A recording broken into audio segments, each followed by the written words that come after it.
Assalamualaikum warahmatullahi wabarakatuh. Kembali lagi bersama saya Heri Setiawan, mahasiswa Universitas Cyber Asia, jurusan PJJ Manajemen. Hari ini saya akan mempresentasikan dalam rangka ujian akhir semester ekonomi mikro.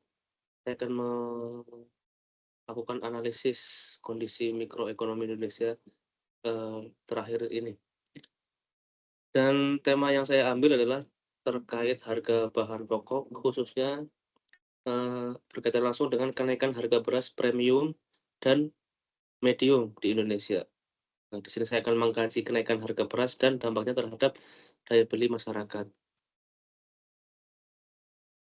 Gambaran umum, dalam beberapa waktu terakhir, media nasional seperti Kompas, CNBC Indonesia, dan Tempo gencar melaporkan kenaikan signifikan pada harga beras di Indonesia. Beras sebagai kebutuhan pokok secara langsung memengaruhi kesejahteraan seluruh lapisan masyarakat. Apa saja penyebab dari kenaikan harga beras ini? Yang pertama adalah gangguan produksi. Cuaca ekstrim seperti El Nino menyebabkan gagal panen di berbagai daerah. Yang kedua adalah biaya distribusi. Peningkatan biaya logistik dan transportasi memperparah tekanan harga.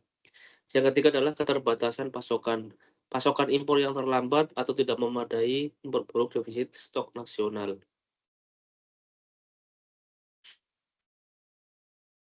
Hukum permintaan dan penawaran. Mengapa harga naik? Kenaikan harga beras dapat dijelaskan melalui pergeseran kurva penawaran ke kiri. Hal ini terjadi karena beberapa faktor utama yang mempengaruhi ketersediaan beras di pasar. Yang pertama adalah produksi turun. Akibat cuaca buruk dan gagal panen, jumlah beras yang dihasilkan petani berkurang drastis. Yang kedua adalah biaya produksi naik. Kenaikan harga pupuk, bibit, dan biaya operasional lainnya memaksa produsen mengurangi output. Akibatnya pada tingkat harga yang sama, jumlah beras yang ditawarkan menjadi lebih sedikit, mendorong harga keseimbangan naik dan kuantitas transaksi menurun.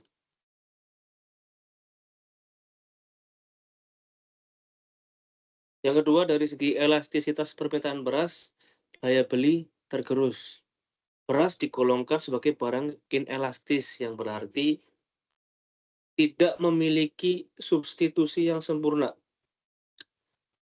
menyebabkan perubahan harga tidak secara signifikan mempengaruhi jumlah permintaan. Artinya, walaupun harganya naik atau turun, permintaan tetap segitu-segitu saja. Mengapa demikian? Karena beras tidak ada substitusi sempurna. Di Indonesia, beras adalah makanan pokok tanpa pengganti yang mudah diterima secara budaya dan kebiasaan. Yang kedua adalah kebutuhan primer. Masyarakat akan tetap membeli beras meskipun harganya naik, karena ini adalah kebutuhan dasar untuk bertahan hidup.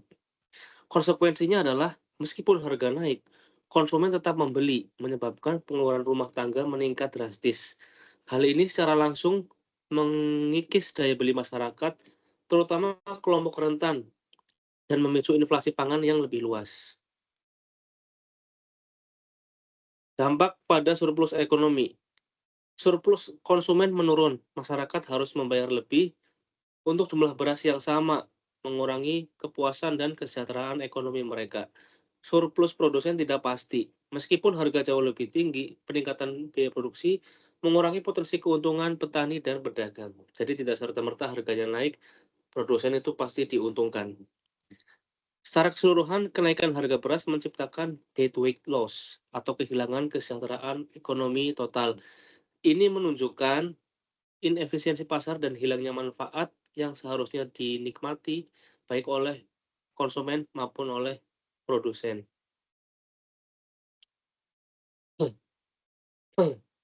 Dampak multidimensi pada pelaku ekonomi. Yang pertama dari sisi konsumen. Tentunya pengeluaran rumah tangga melonjak, konsumsi barang dan jasa lainnya menurun. Kemudian yang ketiga, daya beli melemah memicu inflasi pangan. Bagi produsen, petani, dan pedagang, petani menghadapi keuntungan yang tidak stabil akibat biaya pupuk dan produksi yang tinggi.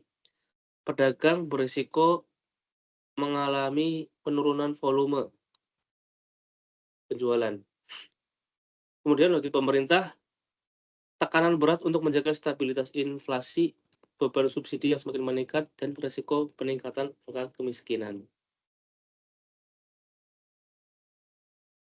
Solusi kebijakan berbasis mikroekonomi dari pemerintah yang bisa dilakukan.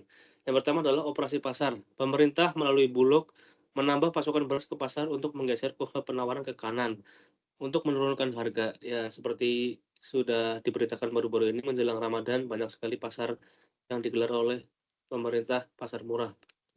Yang kedua adalah subsidi produksi, memberikan subsidi pupuk, benih, dan atau distribusi untuk menekan biaya produksi petani, mendorong peningkatan penjualan.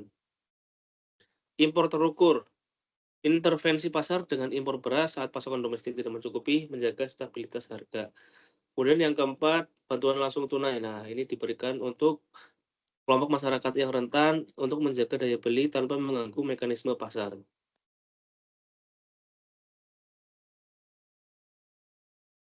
Nah, kalau diringkas, strategi stabilisasi harga beras, yang pertama tadi operasi pasar, kemudian subsidi dari produsen, dari petani, kemudian yang ketiga adalah kebijakan impor yang strategis. Mitigasi dari dampak sosial dan ekonomi memberikan bantuan, langsung tunai untuk menjaga daya beli masyarakat kelompok rentan. Kesimpulannya, kombinasi kebijakan yang efektif menurut saya untuk mengatasi kenaikan harga beras ini adalah yang pertama adalah subsidi pasokan melalui mekanisme operasi pasar dan impor yang terukur. Yang kedua adalah subsidi produksi, memberikan, subsidi kepada para petani dan para produsen beras untuk meringankan beban dan meningkatkan output penjualan. Yang ketiga adalah bantuan pendapatan, melindungi daya beli masyarakat konsumen rentan supaya tidak terjadi kemiskinan. Kombinasi kebijakan ini tidak hanya bertujuan untuk menurunkan harga, tapi juga untuk menjaga keseimbangan pasar dan kesejahteraan sosial secara berkelanjutan. Demikian dari saya, kurang lebihnya saya mohon maaf. Terima kasih. Wassalamualaikum warahmatullahi wabarakatuh.